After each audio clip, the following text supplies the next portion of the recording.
while delivering a lesson, it is a good practice to keep eye contact with your audience. Whether you are making a presentation, or you are talking to your audience, or you are teaching a lesson, you are delivering a lesson, you must have your eye contact with your students. The students, they get a lot of confidence if the teacher has an eye contact with them. At the same time, the students become alert if the teacher has an eye contact with them. Also, in presentations, when the speaker has an eye contact with the audience also tends to be more alert because they are conscious that the speaker is looking at their faces and is trying to evaluate whether they understand the point being delivered or not. Therefore, it is an effort to be made by the teachers or the presenters or somebody who is delivering a lesson to keep a constant eye contact with the speakers. Sometimes it is noticed that some speakers or some teachers, they just have an eye contact with just one person in the audience, or maybe the teacher is just consulting one student in the classroom and is keeping an eye contact with only one student in the classroom. The teachers need to avoid that because that creates a feeling of being treated in an unfair manner.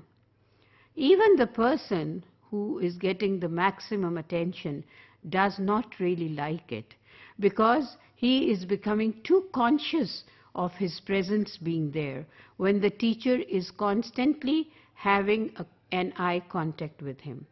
So it is for everyone an act which is not considered to be a fair one. The rest of the students who are being in a way neglected by the teacher and the teacher has no eye contact with them either become reactionary, thinking that the teacher is being unfair, or they get upset and are not motivated anymore to do something, or they just lose interest because they know the teacher does not care whether they are learning or not. All these situations are harmful for the students and of course the teacher. This also happens in presentations being done in seminars at very high levels.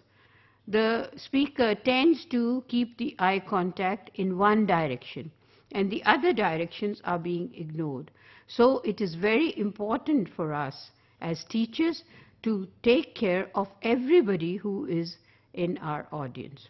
We have to be very fair with treating everybody in the same manner and not making anybody conscious of the fact that we are favoring some and ignoring or neglecting some. Especially in the primary schools, it is very important for the teacher to have a physical eye contact with the students, and also by that the teacher would be able to evaluate the attention and the focus made by the students in order to see how much learning is taking place. At the senior level and at the secondary school level also, again, in order to keep your students alert and make them understand that you are knowing what they are doing and you are making an effort to make them understand the lesson, it is a good practice to keep the eye contact evenly distributed amongst all the participants of the activity. It has also to be noted that too much of concentration on one person may cause harm to that person and make him more conscious and demotivated or probably nervous if the teacher is having too much contact with that particular person. So everything has to be done in a balanced way and in a very careful manner by the teacher, and a physical response may be expected well by keeping a good eye contact with your learners.